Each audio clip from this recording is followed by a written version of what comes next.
i no m'hi he enfadat ni un sol cop. Dic, ho veus? Si el que tu volies és no enfadar-te, ho saps, l'únic que has de fer és canviar-ho, eh? Diu, sí, però l'hauré d'aguantar tota la vida.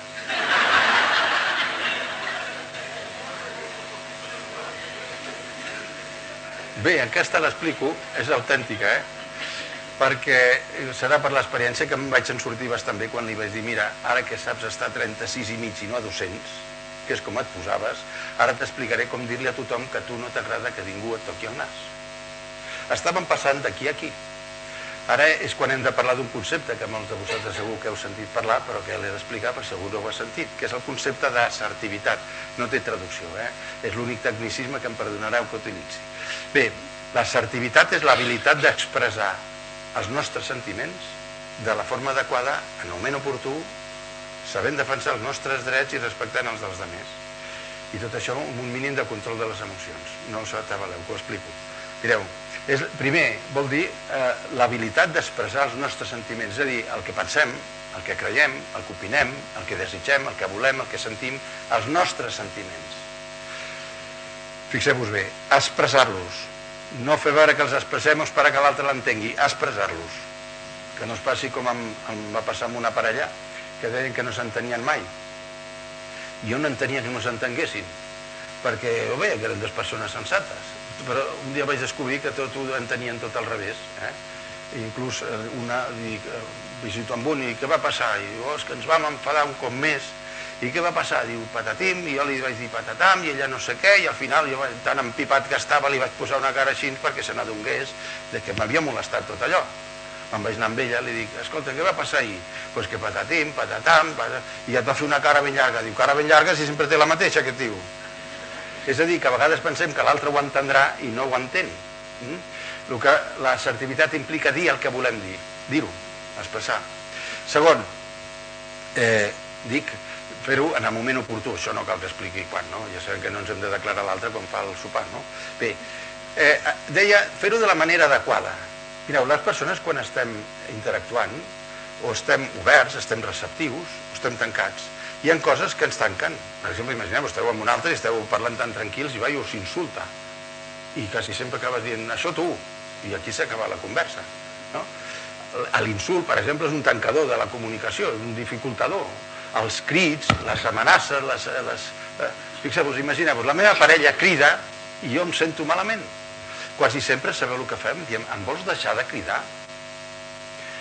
El 92,73% de les vegades ho hem comprovat, la resposta és, aquí l'únic que crida ets tu.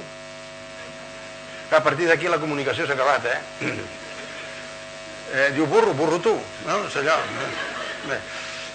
A veure, hi ha coses que tanquen, per exemple, allò que diuen els insults, les amenaces, les exigències, la culpabilització, l'acusació, els retrets. Jo no sé si recordeu quan éreu petits, jo encara ho recordo. Què, ja has fet els deures avui? Una ràbia, això.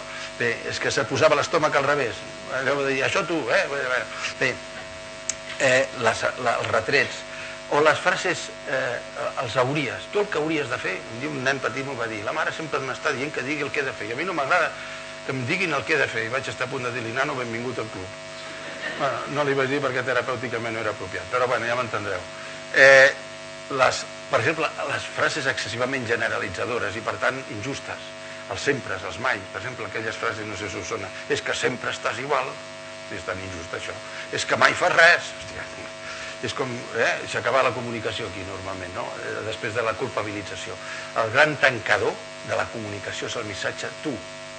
Quan podem dir alguna cosa positiu dels altres, no hi ha cap problema. Tu, que ets tan maco o tan maca, o quina idea més bona que has tingut, o bé que ho has fet, això no hi ha problema.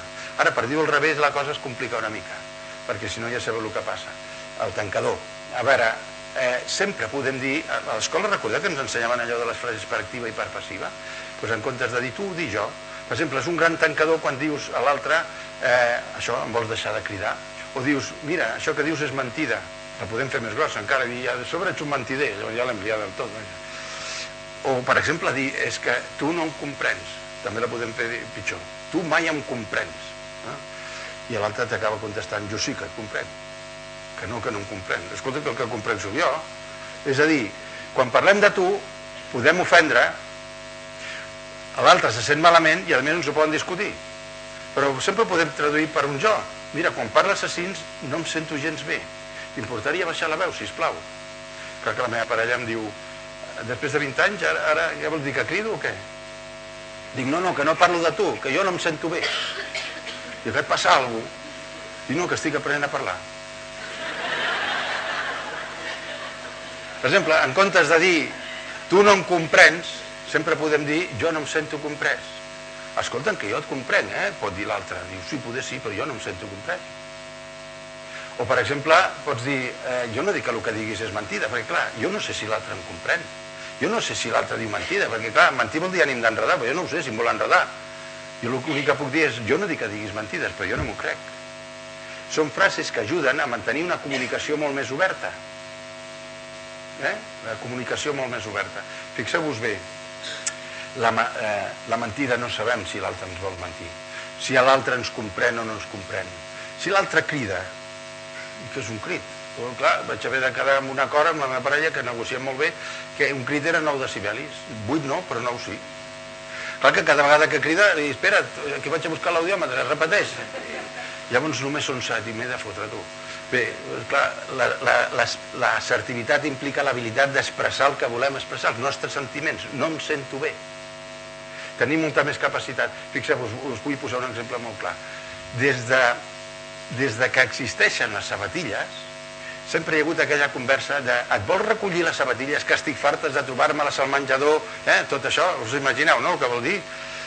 Des de que existeixen les sabatilles mai ha servit per res. I ho continuem dient. Mai, Les sabatilles continuen... Bueno, un dia que no hi hagin sabatilles, potser seria... A veure, és molt més eficaç dir, mira, noi, si això ho poses al seu lloc, em sentiré molt bé, em faràs un gran favor i m'ajudaràs a sentir-me millor. Em podries posar al seu lloc, sisplau? És una manera de dir-ho, Una frase d'aquestes 1000 vegades més eficaç que dir-li que és un desendreçat, que ja està bé, que estic farta, que no sé què, que no ha servit mai de res, des de la prehistòria, Bé, i continuem dient-ho, som la pena. Bé, deia que no canviàvem, i no canviem perquè creiem que no canviem o perquè no ens hi posem a canviar, però si volem, podem canviar. Bé, l'assertivitat és l'habilitat d'expressar el que vull dir, dir-ho, els meus sentiments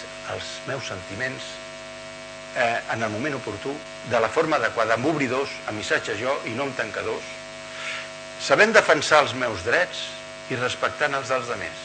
I tot això amb un mínim de control de les emocions, perquè és que si se'ns guanyen les emocions llavors ja l'hem pifiat, perquè solem tenir o bé un comportament passiu, que és quan no ens atrevim a dir el que volem dir, perquè em fa por, imagineu-vos que estic, per exemple, a la cua del cinema o de la catxa, que a vegades també hi ha cua, no?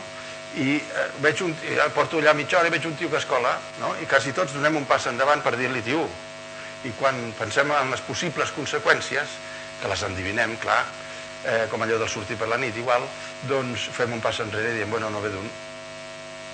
I així m'estalvio la por que em fa de dir-li a aquell tio, perquè l'he vist tan gran, tinc por que se'm reboti, saps què, deixo córrer que no ve d'un. Però ens sentim malament, no sabem defensar els nostres drets. La passivitat no ens ajuda. La passivitat fa que els altres no s'enterin del que volem, del que sentim i del que demanem. Ens ho mengem i ens baixa l'autoestima. Per ser passius no cal aprendre, perquè s'ha de deixar sotmetre el teu conducte a la por o l'ansietat d'actuar, que sabeu que la por i l'ansietat són consubstancials amb el gènere humà, vull dir que no cal aprendre amb això. Clar que a l'altra banda tenim el comportament agressiu, que és quan creem conflicte, quan ens fiquem amb els altres, que també tenen altres conseqüències. En aquest cas sí que se n'enteren d'algunes coses. Així com el passiu no aconseguim mai que ens enterin del que sentim, els agressius sí que els altres sí que se n'enteren. I corres el risc que trenquin la cara, però això és una altra cosa. Bé, l'agressivitat neix d'un altre domini de sentiments, com és la còlera, la ràbia o la ira. La còlera, la ràbia o la ira. Quan ens deixem dominar d'això és quan som agressius.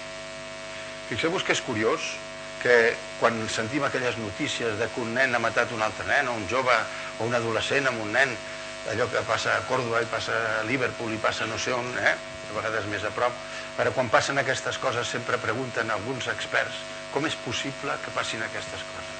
Com és possible que hagin matat un nen amb empentes i a cops? Els experts quasi sempre, com tothom, recordeu el que dèiem abans, busquen culpables. Durant un temps han estat en els jocs de rol, tenien